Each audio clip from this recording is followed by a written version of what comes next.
সবাইকে আমার ভালোবাসা। আসসালামু আলাইকুম সবাইকে। আমরা দীর্ঘ 17 বছর রাজনীতি করছি, পথে ঘাটে মাঠে যে কোনো বিনিময়ে আমরা করছি দলের জন্য। আমরা দলকে ভালোবাসি, যাতে আমাদের দল আমরা কষ্ট করে এই মতো আনছি, যাতে আমরা এই দলকে অনেক দূরে নিয়ে যেতে পারি। আমরা অনেক কষ্টের বিনিময়ে আমরা ইনশাল্লাহ আমরা সফল হয়েছি। দ্বিতীয় কথা হলো আমাদের পক্ষ হইল যাতে আমরা আগামী দিনে আমাদের রাজনীতি শক্ত করতে গেলে আমাদের পরামর্শ করে যারা দলের সিনিয়র নেতা আছে, সবাইকে একত্রিত করে রাজনীতি হবে। রাতের অন্ধকারে ভোট হবে। অর্থাৎ ভোট পাইতে গেলে আমাদের অবশ্যই সবার প্রতি সহানুভূতি এবং সবার যারা সিনিয়র আছে আমাদের তাদের সাথে পরামর্শ করে রাজনীতি শক্তিশালী বিএনপির কিভাবে শক্তিশালী করা যায় ওই কাজে লক্ষ্য করে কাজ করতে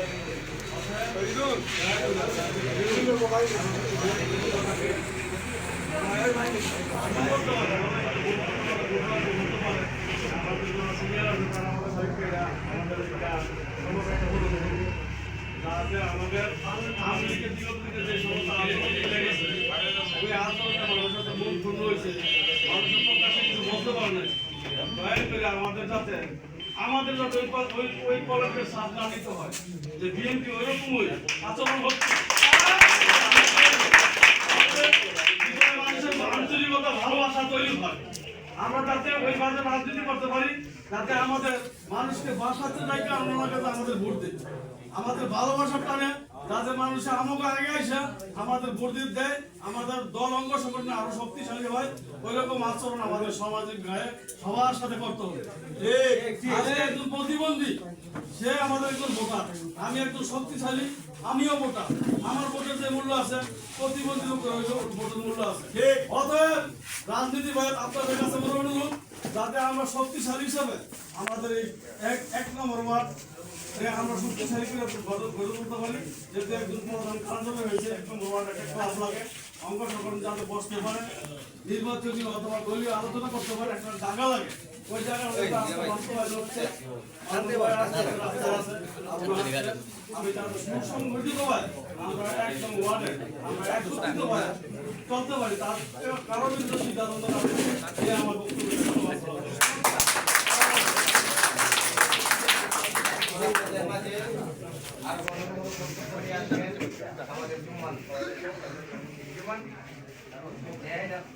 মনে যা চাইছে পরিবেশ পাইবা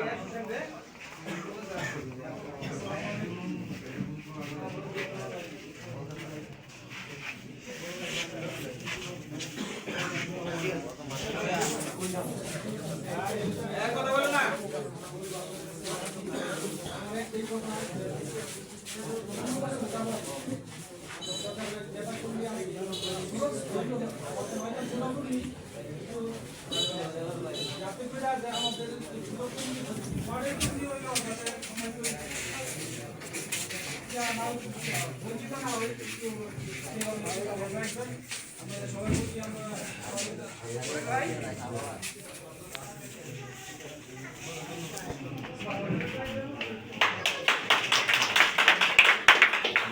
আমাদের মাঝে বক্তব্য রাখবেন রাজপথের সহযোগিতা, বহু প্রোগ্রাম আমার সাথে করেছে, আমাদের এলাকায় সরকার মোহাম্মদ গুলজার। আসসালামু আলাইকুম।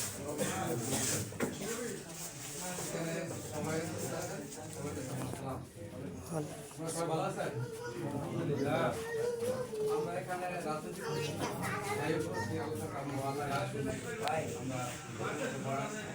এখন কিন্তু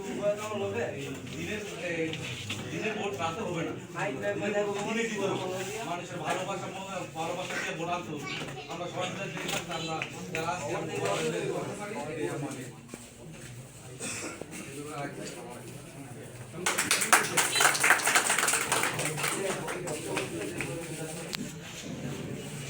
যারা আমাদের মাঝে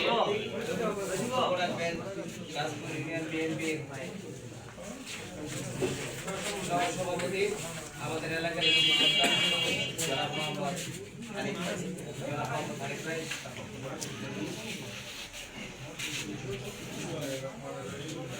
আমার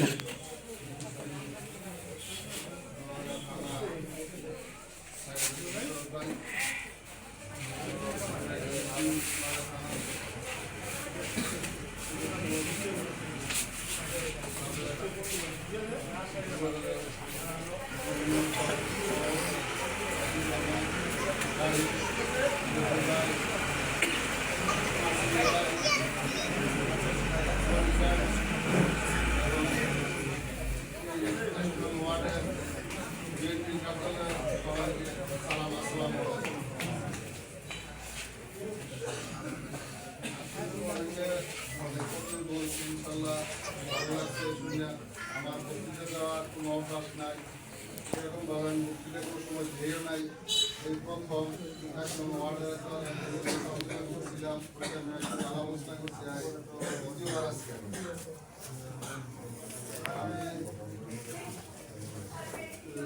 প্রায় 16-17 বছর এলাকায় ছিলাম, আসছিলাম এরকম ওই টাইমে কামাল মানান ভাই সহযোগিতা আমি ইয়ে করছি, মানান ভাই সহযোগিতা আই করে থাকি। তারপরে এলাকায় ওয়ার্ডের যে ওয়ার্ড কমিটি আছে, ওয়ার্ড কমিটি সামনে নিজেদের মূল্যায়ন পায় সবার, ওয়ার্ড কমিটি অনেক কষ্ট করেছে। রাত্রে দিনে প্রায় 2 মাস লাগছে ওয়ার্ড কমিটিটা আমার করতে। ওয়ার্ড কমিটিটা আমি করেছি,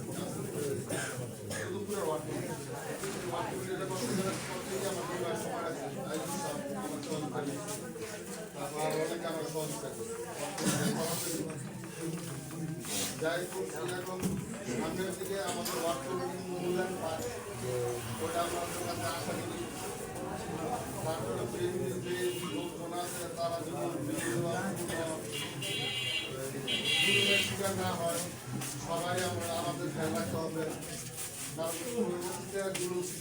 ভবিষ্যৎ সামনে শিকার অনেকের মন নষ্ট হয়ে যাবে, ওদিকে খেয়াল রাখতে হবে।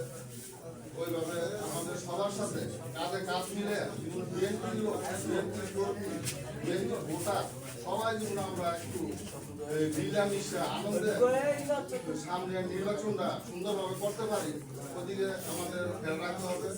ওইভাবে আপনারা আমাদের দিক নির্দেশনা দেওয়া যাবে, ওইভাবে যদি আমরা চলতে পারি, এগুলো আমার বক্তব্য শেষ করবো। আসসালামু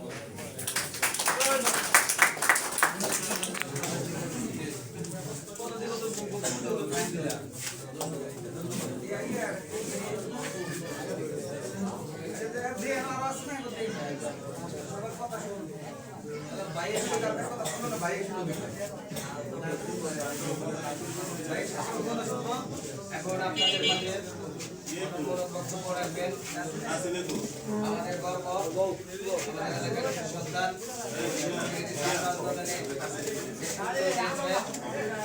আমার এই ছোট ভাই, আমার ছেলে জনাব মোহাম্মদ ইমন।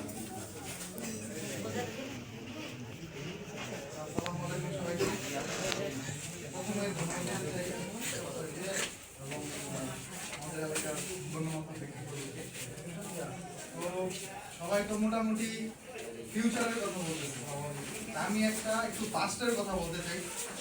জিনিসটা হলো, যদি আমরা একটা জিনিসের ভিত সম্পর্কে জানি তাহলে এটা কি উদ্দেশ্য হতে পারে এই জিনিসটা আমরা জানতে পারবো। আমি ছোট মানুষ, ওই ব্যাপারে কথা বলতেও পারবো না। এখন পর্যন্ত আমি কোনো রাজনীতির সাথে জড়িত ছিলাম না বা নাই এখন, কিন্তু আর কি আমি এলাকার বা সংগঠনে কি হতে পারে বা এটার যে কি করা যেতে পারে এই সম্পর্কে আর কি আমি পাঁচটার মাধ্যমে কিছু বলতে চাই। প্রথমে আমাদের মানে এই যে দলটা বিএনপি মেইনলি বাংলাদেশ জাতীয়বাদী দল, জাতিগতভাবে এই দলটা তৈরি হয়। ফার্স্টে জিনিসটা 1971 সালের আগে সবাই তো জানেন আমরা পাকিস্তান ছিলাম, পূর্ব পাকিস্তানের আগেও যে জিনিসটা ছিল সেই জিনিসটা হলো আমরা ব্রিটিশদের আন্ডারে ছিলাম।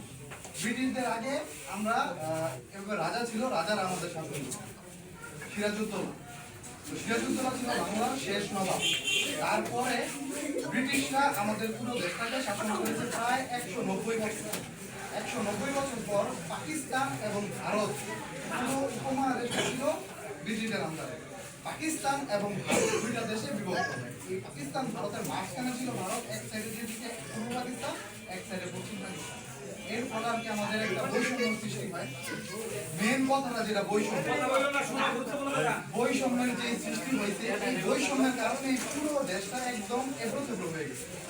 এটা এই ব্রিটিশদের চাল ছিল যাতে করে দেশটা ঠিকভাবে গড়তে না পারে।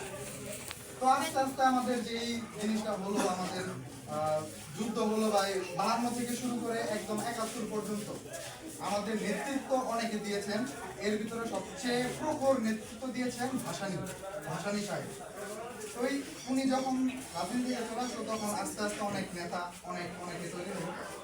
তো 71-এ সবাই তো জানেন একটা যুদ্ধ হয়, যেটাকে আমাদের মুরব্বীরা গন্ডগোল বলে। তো এই যুদ্ধের মাধ্যমে আর কি একটা দেশ হয়ে যায় যেটা বাংলাদেশ। এখন 71-এর পর 71-এর মানুষদের একটা জানার মানে আগ্রহ থাকে যে দেশটা কিভাবে তৈরি হবে, দেশটা কি হবে, কিন্তু ওই জিনিসটা হয় না। 71-এর পর একের পর এক বন্যা, মহামারী, বিভিন্ন জিনিস, বিভিন্ন ধরনের মানে একদম দেশ কি বলে দুর্ভিক্ষের ভিতরে চলে যায়। 3 বছরের মতো দুর্ভিক্ষ চলে। 3 বছর পর দেশের মানুষ ত্যাক্ত হয়ে যায় সরকারের উপর, যে আগেই ভালো ছিল, এই কথাটা তাদের মাথায় চলে আসে, আগেই ভালো ছিল। এখানে যখন তারা বিভিন্ন আন্দোলন বিভিন্ন অনেক কিছু করার চেষ্টা করে, তখনকার যেই সরকার তিনি একটা জিনিস গঠন করতে চায়, বাকশাল। অনেকে এই জিনিসটা সম্পর্কে হয়তো জানেন। বাকশাল জিনিসটা হলো এক সরকার, একটা দেশের এক সরকার, মানে ধরতে গেলে রাজায় পরিণত হতে চাই। একটা দেশের এক সরকার, সরকারের মাধ্যমে এক সরকারই সব দলকে চালাবে, কোনো দল থাকবে না, শুধু একটা দল থাকবে। তো সবাই এটার বিরুদ্ধে আন্দোলন, বিভিন্ন ধরনের আন্দোলন, পরে 74 সালে এই বাক্সটা গঠন করা হয়। 75 সালে ওই সরকার পতন হয় বিভিন্নভাবে, সবাই জানেন কিভাবে পতন হয়।